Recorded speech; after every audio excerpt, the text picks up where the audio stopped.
In a small countryside village, where everyone knew each other's name and every face was familiar, trust was more valuable than gold. It was the kind of place where doors were left unlocked and promises were rarely broken. And every morning, that trust arrived quietly in bottles of fresh milk. The milkman's name was James, and for many years he had been part of the village's daily rhythm.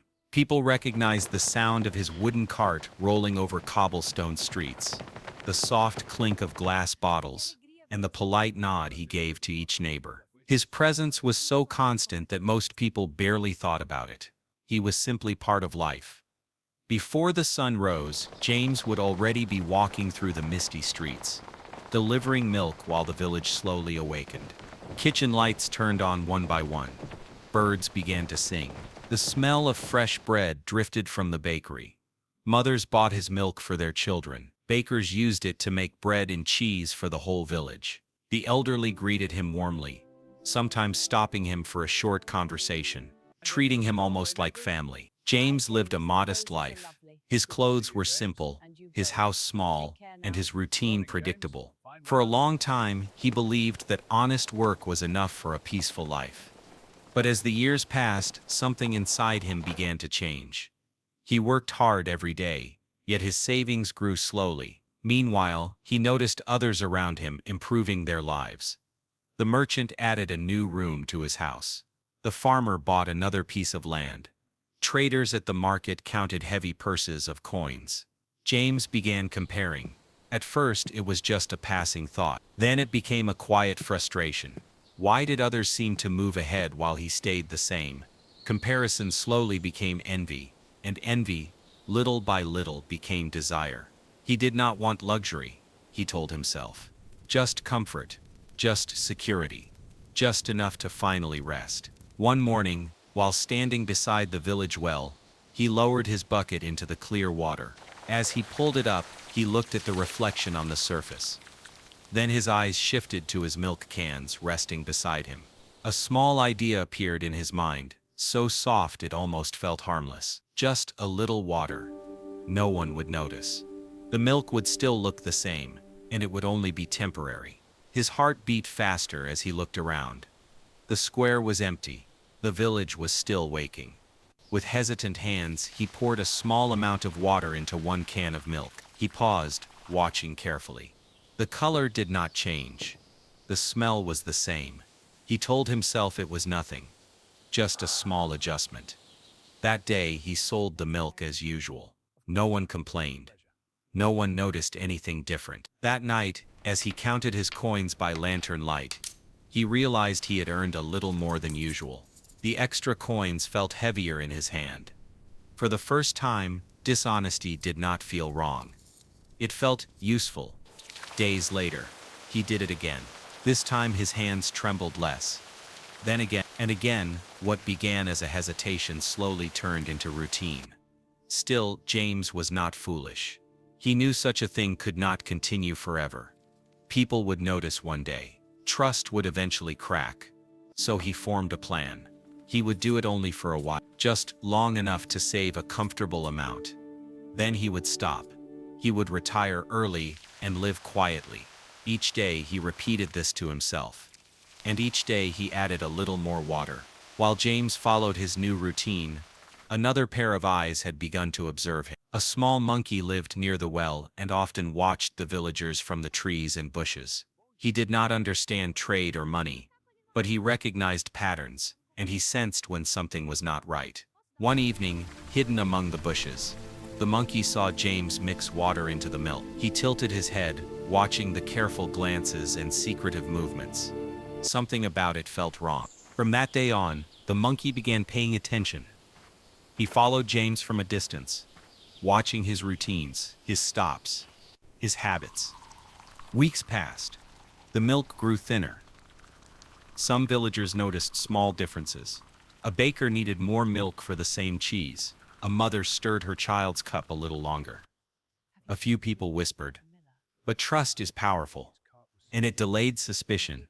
Meanwhile, James's earnings grew. He stored the coins in a leather bag at home. At first, the bag was light. Then it became heavy. Soon he mixed honest coins with dishonest ones. One night, the monkey followed James to his house and watched from the window. He saw James count the coins, smiling to himself. Then he saw him hide the leather bag behind a loose stone in the wall. Now the monkey knew where the secret lived. Although the monkey did not understand the shiny pieces inside the bag, he understood one thing. They were important to James. And from that night on, the monkey looked at the house differently. The village was part of his world, just as he was part of theirs. And when something disturbs a village, even the quiet ones notice that summer had been dry. The well near the square no longer filled as quickly as before. Some mornings, the bucket returned half empty. The river, though farther away, never ran dry. Its water looked clear enough. And clear, James told himself, was good enough. At first, no one suspected the change. But soon, a few villagers fell ill. Nothing severe, just stomach pains, fatigue, fevers that came and went. The monkey noticed the difference. Fewer fruits were left by the well. Fewer laughs echoed in the mornings. Some doors stayed closed longer than usual. One of the old villagers, who often fed him, stopped appearing altogether. It did not take long for the village to connect the dots. The milk that once brought comfort now brought doubt. And doubt, once spoken aloud, spreads quickly. One morning, voices rose in the square. Questions turned into accusations. Accusations turned into anger. James stood among them, saying little, because deep down, he already knew. That day, he sold no milk. Some looked at him with disappointment, others with quiet hurt. And for a brief moment, James felt the weight of what he had done. But when he thought of the heavy bag hidden in his wall, he told himself it had all been worth it. It was, after all, his last day. By then, the bag was heavy enough. His plan was complete. Soon, he would stop. Soon, he would rest. While the village argued, and the square remained busy, his house stood empty, and someone had been waiting for such a moment.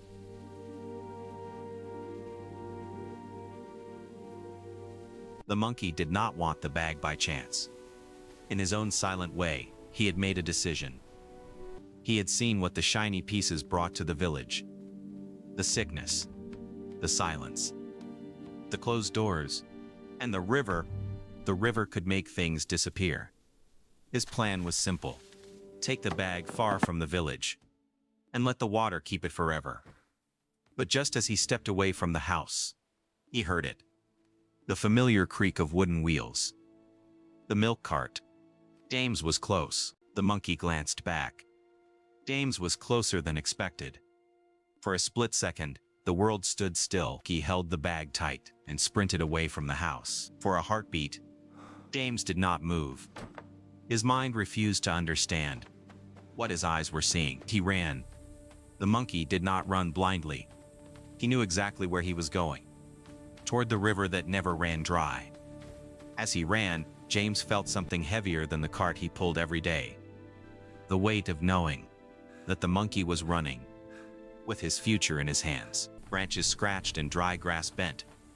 As the monkey ran past the edge of the village, James pushed himself harder than he had in years. His breathing turned sharp. His legs burned. But desperation kept him moving. The monkey jumped over stones, slipped between dry bushes, never slowing, never looking back. Because ahead, he could already hear it. The low, steady sound of running water. The river was close. The monkey broke through the last line of brush and reached the riverbank. A few seconds later, James came out from the trees. He was out of breath, exhausted. The monkey stopped at the edge. The river was wide, deep, the water moving nonstop. The monkey looked at the river, then at the bag, then at James. James stepped closer, slowly, carefully, just hoping he wasn't too late. The monkey watched him for a moment, then turned back to the river. With one sudden move, he swung the bag forward and threw it hard toward the middle of the river. The bag flew through the air and hit the water with a heavy splash.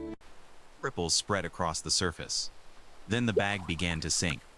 James stared in disbelief. For a moment, he couldn't process what he was seeing.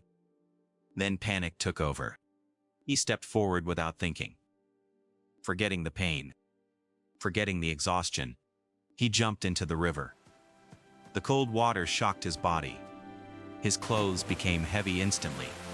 And in that moment, the fight was no longer for the bag. It was for his life. The cold current pulled at him. He kicked, struggled, tried to keep his head above water. But the light above faded. And the river, patient and silent, claimed both the money and the man. Moments later, the surface grew calm again. Only small ripples remained, as if nothing had happened. From a nearby, the monkey watched quietly. He did not rejoice. He only knew that something wrong had come to an end. The river kept its silence, but the lesson remained. Greed may promise a better tomorrow, but it can take away today. Not every story is about heroes. Some are about choices. If you want more stories like this, subscribe and stay with us.